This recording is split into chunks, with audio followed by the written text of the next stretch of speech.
नमस्कार. आपण सध्या पाहत आहात न्यूज यात्रा. मी संजय वरकड.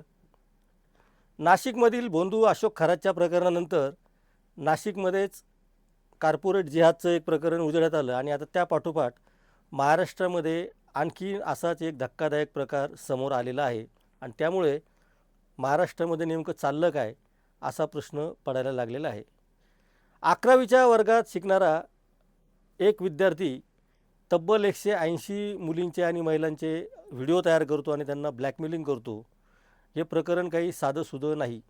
या प्रकरणात भाजपचे खासदार अनिल बोंडे यांनी पुढाकार घेऊन अखेर या सगळ्या प्रकरणामध्ये पोलिसांना हस्तक्षेप करायला लावला आणि आता अयान अहमद, तन्वीर अहमद याच्यावर कारवाई सुरू झाली. खरं तर 11वीचं वय म्हणजे हे शिक्षण घेण्याचं वय आहे. आपलं करिअर आणि या सगळ्या गोष्टीकडं विद्यार्थ्यांनी लक्ष द्यावं या समजुतीने आयांसारख्या विद्यार्थ्यांना शिकवलं जातं आणि ते कोणतं शिक्षण घेतात, मोबाईलच्या या सगळ्या दुनियेमध्ये नेमकं काय घडतं याचं अत्यंत विदारक आणि संतापजनक हे दृश्य आज आपल्यासमोर आलेलं आहे. ज्या मुली आणि ज्या पीडिता यामध्ये भरडल्या गेलेल्या आहेत, अर्थातच त्यांच्या आयुष्याचं वाटोळं होण्याची वेळ आलेली आहे. अशोक खरातने लोकांच्या अंधश्रद्धेचा फायदा घेऊन त्यांना भीती दाखवून ब्लॅकमेलिंग केलं. कॉर्पोरेट जिहादमध्ये मुलींच्या नोकरीची गरज लक्षात घेऊन त्यांना काही महिलांना धर्मांतर करायला लावलं असा तिथं आरोप झालेला आहे. आणि आता अयान अहमद, तन्वीर अहमदनं एक वेगळंच कांड रचलेलं आहे. त्याला आपण कांड असंच म्हणूयात. अयान अहमदचा मित्र आणि हे दोघं जणांनी अक्षरशः कोण किती महिलांना फसवतो आणि ब्लॅकमेलिंग करतो याची स्पर्धाच लागली अशी एक धक्कादायक माहिती समोर आलेली आहे. अयान अहमदच्या बाबतीमध्ये दावे प्रतिदावे केले जात आहे. त्याला आता व्हिडिओ जिहाद असं चौथं नावसुद्धा दिलं गेलेलं आहे आणि या सगळ्या बाबतीमध्ये सरकारकडनं सुद्धा आणखीन काही खुलासे येणं अपेक्षित आहे. त्याची पण आपण वाट पाहणार आहोत. पण महाराष्ट्रामध्ये महिलांच्या बाबतीमध्ये अत्यंत कठोर पावलं उचलण्याची वेळ आलेली आहे. हेच हे 2-3 प्रकरणं आता सांगतायत आणि आपल्याला त्या बाबतीमध्ये काही गोष्टी या समाजहितासाठी बाजूला म्हणजे अनेक कायदे वगैरे कायद्याच्या चौकटी मोडण्याची वेळ आलेली आहे का, असं आता खरंच वाटायला लागलेलं आहे. अयान अहमदच्या त्या घरावरती ज्याचा अतिक्रमित भाग होता त्याच्यावर अमरावती महापालिकेने आणि परतवाड्याच्या स्थानिक प्रशासनाने कारवाई करण्याचा सुद्धा निर्णय घेतलेला आहे आणि तो योग्यच आहे. अशोक खरातचं सुद्धा अशाच पद्धतीनं घर पाडायला पाहिजे जर ते नियमामध्ये नसेल आणि नसतंच अशा सगळ्या गोष्टीमध्ये. त्यामुळं या लोकांना धडा द्यायची गरज निर्माण झालेली आहे. एखाद्या घर म्हणजे काय 4 भिंतीचं घर आणि छत यालाच आपण घर म्हणत नाही. तर त्या घरातील प्रत्येक माणसाचं सुख, समृद्धी आणि आयुष्याचं भविष्य याच्याशी ते सगळं जोडलेल्या जागा असते. अशा पद्धतीचे महिलांचे व्हिडिओ तयार करणं, मुलींचे व्हिडिओ तयार करणं आणि त्यांना आयुष्यातून उठवून लावणं याच्या इतकं मोठं पाप या जगात काहीच नाही. पाप आणि पुण्य कसं मोजायचं हे मला माहीत नाही, पण याच्या इतकं पाप जर तुम्ही मोजतच असाल तर हे सगळ्यात मोठं पाप आहे असं आम्हाला वाटतं. अयान अहमदच्या गुन्ह्याच्या बाबतीमध्ये वेगवेगळ्या प्रतिक्रिया येत आहेत. अल्पसंख्याक आयोगाचे अध्यक्ष प्यारे खान यांनी असंही सांगितलं की त्याच्यावर कारवाई तर व्हायलाच पाहिजे, परंतु पीडिता ज्या आहेत त्या मुस्लिम धर्मीय आहे. खरं तर खूप तळपायाची आग मस्तकाला जाते. अशोक खरातची जात कोणती? कोणी कुलकर्णी नावाचा आरोपी आहे का? कोणी पाटील नावाचा आरोपी आहे का? म्हणजे गुन्हेगाराच्या जातीपर्यंत, धर्मापर्यंत येऊन आपण त्याचा विचार करायला लागलो. याच्या इतकी वाईट गोष्ट कोणतीच नाही. ज्यावेळेस मुंबईच्या पोलीस अधिनियमानुसार किंवा महाराष्ट्र पोलीस अधिनियमानुसार गुन्हा दाखल होतो त्यावेळेस त्याचं नाव तिथं लिहिलं जातो. धर्म वगैरे, जात वगैरे हा काही लिहिलं जात नाही. हे लोकांना कळायला पाहिजे. आणि गुन्हा काय केला, त्याला कलमं कोणती लावली आणि त्याला शिक्षा काय होणार आहे एवढंच बघितलं जातं.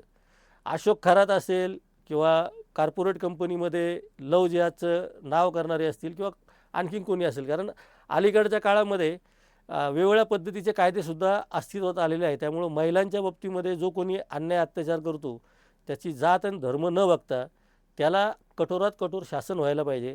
आणि विशेषतः 11वी-12वीमध्ये शिकणारे मुलं जर आता अशा गुन्ह्याकडे वळत असतील तर ही फार मोठी चिंतेची बाब आहे. आणि अयान अहमदचे आणखीन काही किस्से जर ऐकले तर ते खूप भयावह आहे.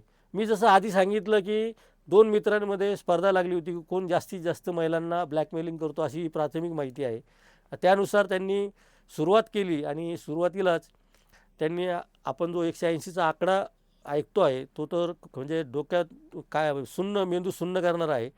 180 महिला यांच्या जाळ्यामध्ये एका 11वीच्या विद्यार्थ्याच्या कशा अडकल्या, या गुन्हेगाराच्या जाळ्यात कशा अडकल्या, हे सुद्धा खूपच भयावह आहे. एकतर त्याचं असं म्हणणं अनेकांचं म्हणणं असं आहे की तिथं पहिली मुलगी जेव्हा त्यांनी ट्रॅपमध्ये अडकवली, त्याच्या जाळ्यात अडकवली, तेव्हा तिच्या मैत्रिणीला घेऊन ये, नाही तर तुझा व्हिडिओ व्हायरल करेन, अशी धमकी दिली आणि एकामागून एक अशा मुली या आणि महिला याच्यामध्ये अडकत गेल्या. प्यारे खान यांचं म्हणणं असं आहे की या सगळ्या मुस्लिम आहेत. अनिल बोंडे यांचं म्हणणं आहे की हा व्हिडिओ जिहाद आहे. माझं म्हणणं असं आहे की या सगळ्या महिलांचं आयुष्य उद्ध्वस्त होण्याची वेळ आलेली आहे. कारण आयांच्या मित्राने जो उबेर म्हणून आहे त्याचं नाव, त्याचं आणि याच्यामध्ये जी स्पर्धा लागली होती, त्याच्यानंतर त्या दोघांमध्ये भांडण झालं आणि उबेरने अनेक मुलींचे व्हिडिओ आणि महिलांचे व्हिडिओ हे व्हायरल केले आणि अनेकांनी ते बघितलेसुद्धा.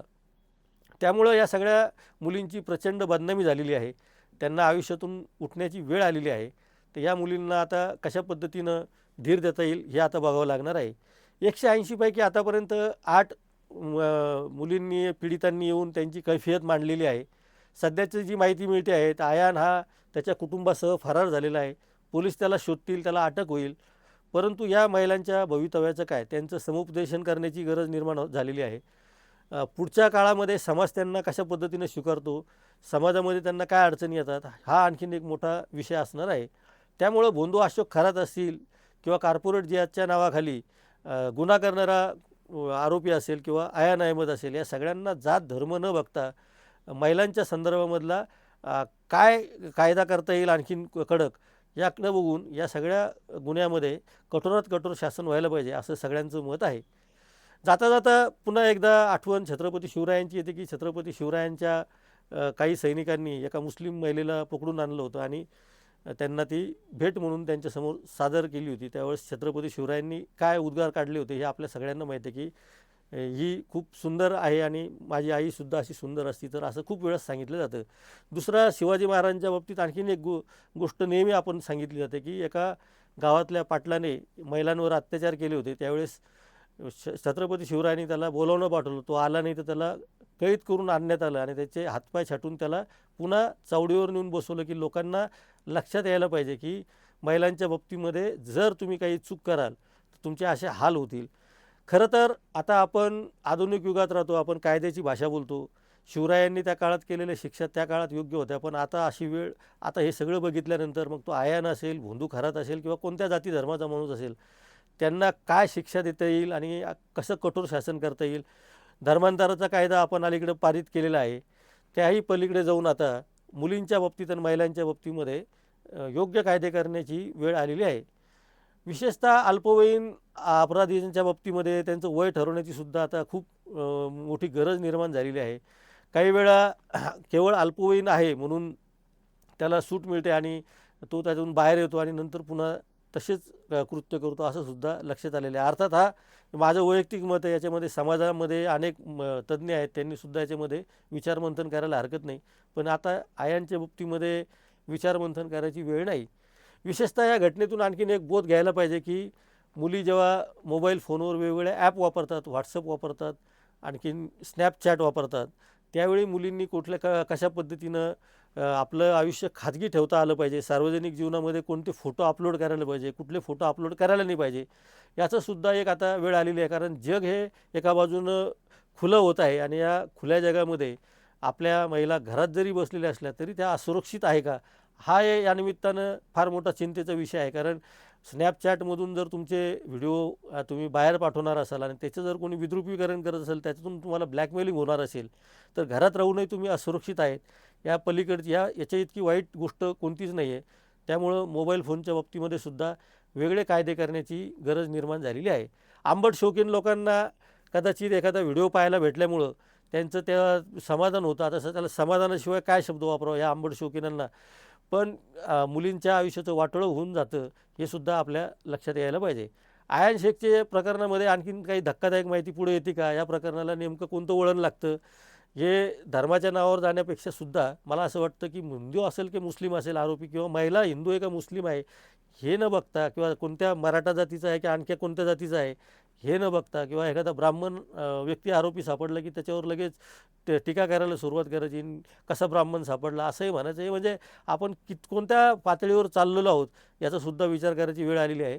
आणि आरोपी कोणी का असेना, तो भारतीय दंड संहिता कायद्याखाली गुन्हेगार आहे आणि त्या गुन्ह्यामध्ये जास्तीत जास्त कडक शिक्षा त्याला कशी होईल हे आता बघण्याची गरज आहे. याच्यामध्ये राजकीय आरोप पण आता करता येऊ शकतात. सत्ताधारी पक्षांना आपण टार्गेट करायला का हरकत नाही आहे असं पण वाटतं. पण विषयांतर होतं आणि आपला फोकस चुकतो. म्हणून आयान अहमदच्या प्रकरणामध्ये तरी सरकार खडबडून जागं होईल. भोंदू अशोक खरातच्या प्रकरणामध्ये ते प्रकरण तडेच नेतील आणि नाशिकच्या कॉर्पोरेट जिहाद ज्याला तुम्ही नाव दिलेलं आहे ते नाव द्यायला पण हरकत नाही. पण जर तसं असेल, ते जिहादच्या नावाखाली झालं असेल, तर त्यांच्याही मुसक्या आवळून त्यांनासुद्धा अशा आरोपींना कठोर अशी शिक्षा लवकरात लवकर झाली पाहिजे अशी अपेक्षा आपण न्यूज यात्राच्या वतीने आणि समस्त जनतेच्या वतीने व्यक्त करून आज थांबूयात. न्यूज यात्रा सबस्क्राईब केलं नसेल तर सबस्क्राईब करा, बेल आयकॉनवर क्लिक करा आणि पाहत राहा न्यूज यात्रा. हे आहे आपलं चॅनल.